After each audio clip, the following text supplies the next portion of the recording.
हरे कृष्णा। तो आज का पार्ट 2 है, वही चीज़ है, टॉपिक तनाव और चिंता से कैसे बचा जाए।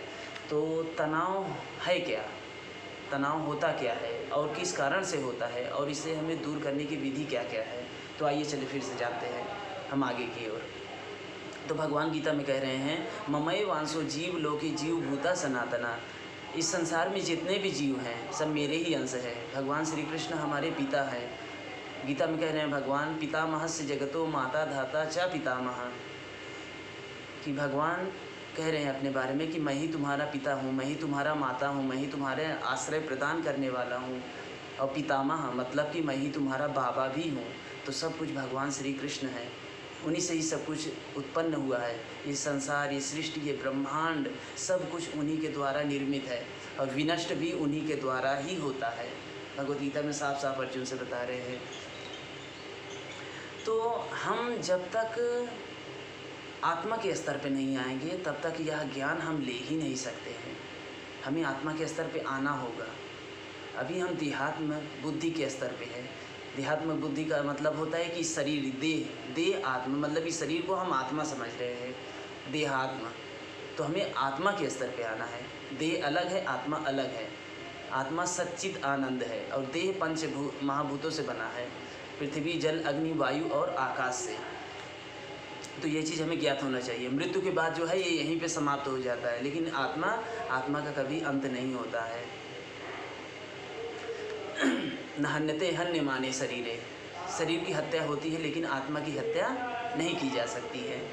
तो इस संसार में हम जो भी दुख पा रहे हैं, जो भी सुख पा रहे हैं, ये हमारे पिछले विगत कर्मों के फल है, जो प्रारब्ध के रूप में आ रहा है। कर्मों का फल है जो प्रारब्ध के रूप में आ रहा है। इसे हमें बर्दाश्त करना होगा, इसे हमें झेलना होगा, क्योंकि ये हमारा ही किया धरा है, भगवान का नहीं किया धरा है कि हमें भगवान दुख दे रहे हैं, या भगवान हमें मतलब कि धन दे रहे हैं, या भगवान हमें सब कुछ ऐसो आराम दे रहे हैं। एक लोग को कहते हैं कि हमें कहीं पे पहुंचा देते हैं, एक लोग को कहीं गिरा देते हैं। कुछ लोग कहते हैं ना कि भाई फलाना कोई अगर अंबानी के घर में पैदा हो गया, कहते हैं यार उसकी किस्मत है, वो अपने कर्मों के आधार पे बना है। और जो कोई गरीब बेचारा है जो 2 वक्त की रोटी के लिए जो है तरस रहा है पूरा दिन भर, तो क्या है, भगवान उसको ऐसा कर रहे नहीं, उसके कर्म ऐसा कर रहा है।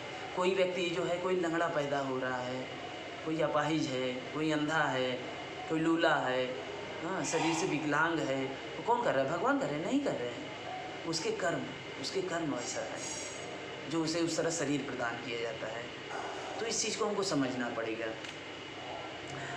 तो जो दुख सुख आ रहे हैं हमारे जीवन में, हमारे विगत कर्मों का फल है, इसे हमको झेलना ही पड़ेगा। और हम आशा करते हैं कि ये चीज़ हो जाता तो अच्छा होता, ऐसे हो जाता तो अच्छा हो जाता, वैसे हो जाता तो अच्छा होता। अब नहीं हो पाता। हम मेहनत तो इतनी कर रहे हैं लेकिन हमें सफलता मिल नहीं पा रही है। आशा ही निराशा है, कहावत है ना, आशा ही निराशा है। तो हमें आशा में नहीं पड़ना है, आशा के चक्कर में कि हाँ नहीं, आशा रखना है कि हाँ हो सकता है भविष्य में कल कुछ अच्छा हो। नहीं, हमें इस चीज़ के बारे में नहीं पढ़ना है। जैसे कि लोग बोलते हैं कि आप गंदे कपड़े पहने हैं, तो मैं सोचता हूँ कि यार कपड़ा तो गंदा है लेकिन हम तो नहीं गंदे हैं। तो उसी प्रकार यह शरीर अगर कोई अच्छा सफलता नहीं ले पाती है, कोई अच्छा कार्य नहीं कर पाती है, हम तो मेहनत करते हैं, अपना एफर्ट तो करते हैं, अपना प्रयास तो करते हैं, लेकिन सफलता नहीं मिल पाती है, तो इसमें आत्मा का तो कोई दोष नहीं है। ये शरीर है, हो सकता है इसकी कुछ गलती है, कुछ कारण है, हो सकता है इसकी वजह से नहीं हो पा रहा है, हमारे कर्म हैं नहीं हो पा रहा है। लेकिन आत्मा तो परम पवित्र है, वो तो शुद्ध है, वो तो सच्चित आनंद है, इटर्नल है। सत मतलब शाश्वत है, वो मैं बता चुका हूँ। चित्त का मतलब होता है ज्ञान, और आनंद का मतलब आनंद। तो ये चीज़ है, इस चीज़ को हमको समझना पड़ेगा। तो हमें आत्मा के स्तर तक आना ही आना है। अभी हम लोग जो है देहात्म बुद्धि के स्तर पे हैं। और भगवान कह रहे हैं गीता में कि ब्रह्मभूत प्रसन्नात्मा न सोचती न कांक्षति। हमें ब्रह्म के स्तर पे आना है, हमें आत्मा के स्तर पे आना है। ब्रह्मभूत प्रसन्न आत्मा, तब जाकर के हम प्रसन्न होंगे, आनंद में होंगे। न सोचती न कांक्षति, ना फिर किसी चीज़ की इच्छा होती है, न किसी चीज़ की कामना होती है कि ये मिल जाए वो मिल जाए। नहीं, किसी चीज़ की इच्छा नहीं होती। फिर न वह व्यक्ति हमेशा तनाव से मुक्त रहता है, हमेशा चिंताओं से फिर मुक्त रहता है। उसे किसी भी चीज़ की चिंता, तनाव, कभी दुख कुछ भी नहीं छूता है। क्यों? क्योंकि वो आत्मा के लेवल पे है। तो हमें आत्मा के लेवल पे आना है। अभी हम शरीर के लेवल पे हैं, अभी आपको हम समझा दे रहे हैं। अभी हम शरीर पे हैं। शरीर के ऊपर आती है इंद्रियां, आँख, नाक, कान, मुख, त्वचा। उसके ऊपर आता है मन, मन के ऊपर आता है बुद्धि, बुद्धि के ऊपर आता है अहंकार, और अहंकार के ऊपर आता है आत्मा, और आत्मा के ऊपर आता है भगवान श्री कृष्ण। तो हमें आत्मा के लेवल पे आना है। अभी हम नीचे लेवल पे हैं, तो इस चीज़ को हमको समझना पड़ेगा।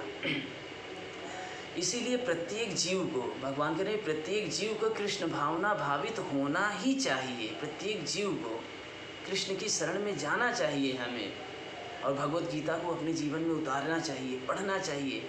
वरना इस संसार में दुख बहुत हैं, बहुत सारे दुख हैं। लोग त्रस्त हैं दुख से, परेशान हैं अपने जीवन में। मैं देख रहा हूँ आसपास सब कुछ। मैं बताता भी हूँ, समझाता भी हूँ। कुछ समझते हैं, कुछ नहीं समझते हैं, तो उनकी कमी है। हम अपना पूरा प्रयास कर रहे हैं कि लोगों को समझा सकें इस चीज़ को। प्लीज़ मैं हाथ जोड़ के निवेदन करता हूँ, इस चीज़ को समझिए, भगवत गीता को अपने जीवन में उतारिए। यहाँ तक कि आप जानते होंगे डॉक्टर विवेक बिंद्रा जी, वो भगवत गीता को जो है अपने जीवन में उतारते हैं और लोगों को बताते हैं, लोगों को समझा रहे हैं।